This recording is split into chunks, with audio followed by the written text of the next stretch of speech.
नेपाल की नई गवर्नमेंट के स्टेटमेंट के बाद इंडिया के अंदर काफी खलबली मची है। ये खलबली नेपाल की और इंडिया के बॉर्डर के रिलेटेड है। आपको हमने रिपोर्ट दी थी 1-2 दिन पहले कि नेपाल की गवर्नमेंट के ये मुआहदा किया कि इंडिया से अपनी जमीनें लेंगे जिन पे इंडिया ने कब्जा किया हुआ है। इन सब मामले को इंडियन मीडिया ने रिपोर्ट किया है। इंडियन मीडिया की रिपोर्ट को देखते कि इंडियन मीडिया क्या बोलता है कि बॉर्डर पे क्या होने वाला है। रिपोर्ट देखते हैं फिर आपके साथ बात करते हैं। नेपाल में प्रधानमंत्री बनते ही प्रचंड ने भारत विरोधी कैसा ऐलान कर डाला। नेपाल की प्रचंड सरकार चीन के रास्ते कैसे चली। नेपाल ने भारत के किन इलाकों पर गड़ाई निगाहें। नेपाल में सत्ता परिवर्तन के बाद प्रधानमंत्री पद की कुर्सी एक बार फिर से पुष्प कमल दहल प्रचंड संभाल चुके हैं। प्रचंड नेपाल के वही नेता रहे हैं जिनका नजरिया हमेशा से भारत विरोधी ही रहा है। बुद्धिजीवियों के बीच इनकी एक पहचान एक चीन परस्त नेता के तौर पर रही है।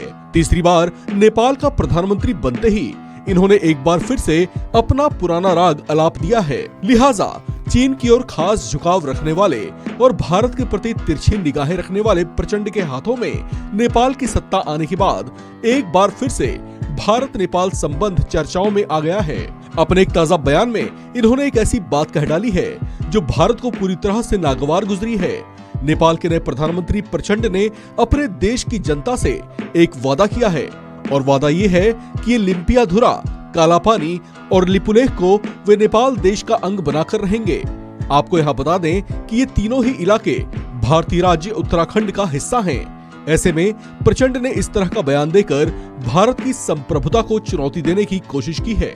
आपको बता दें कि चीन से खास लगाव और प्रेम रखने वाले नेपाल के नए प्रधानमंत्री पुष्प कमल दहल प्रचंड ने भारत के जिन 3 इलाकों को नेपाल में मिलाने से जुड़ी बात कही है, उन तीनों ही इलाकों को नेपाल साल 2019-20 में अपने देश के नक्शे में भी दिखा चुका है।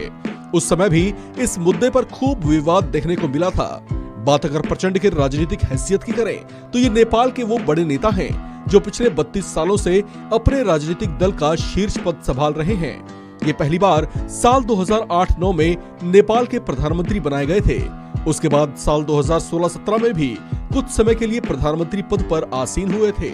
नेपाल में तीसरी बार प्रधानमंत्री बनने वाले प्रचंड इन दिनों खूब चर्चाओं में छाए हुए हैं। ये नेपाल के वो वामपंथी नेता रहे हैं जो 25 सालों तक भूमिगत रहे और इन्हीं के नेतृत्व में 10 साल तक सशस्त्र संघर्ष भी चलाया गया था और ये संघर्ष नेपाल में राजनीतिक परिवर्तन का एक बड़ा कारण भी रहा है।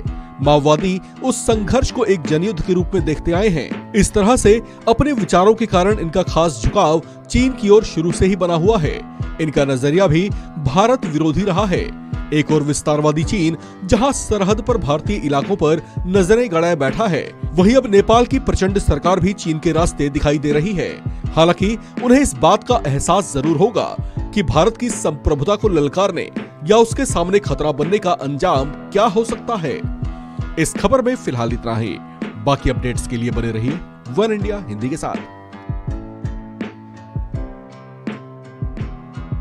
नेपाल की इस नई स्ट्रेटेजी को मैं जो भी बोलूं काफी जबरदस्त है इंडिया के रिलेटेड, क्योंकि कब तक आप अपनी जगहों को नहीं लेंगे। आपने किसी को एक चीज दी हुई है, वो रिटर्न को आपको नहीं दे रहा, तो आपको कड़ी से कड़ी चीजें लेने पड़ेगी। 1962 के अंदर ये कहा जा रहा था नेपाल की गवर्नमेंट में और कई जगहों पे ये लिखा हुआ है कि 1962 के वॉर में, जब 1962 की वॉर थी इंडिया और चाइना की, तो नेपाल ने अपनी जगह दी थी इंडिया को कि आप यूज कर ले अगेंस्ट चाइना। तब राजशाही पत्ता, तब गवर्नमेंट नहीं थी, तब जो डेमोक्रेसी नहीं थी, तब लोग राजा महाराजा वाले टाइम चल रहा था नेपाल के अंदर। तो क्या हुआ कि नेपाल ने वो जगह दी, क्योंकि इंडिया जब जंग हार गया तो जंग हारने का सदमा उनको ये था कि चलो नई जगह ये उन्होंने अपनी जो है ना जिलों में शामिल कर लिया, उत्तराखंड के जिलों में शामिल कर दिया कि ये नेपाल की जगह है उत्तराखंड के अंदर।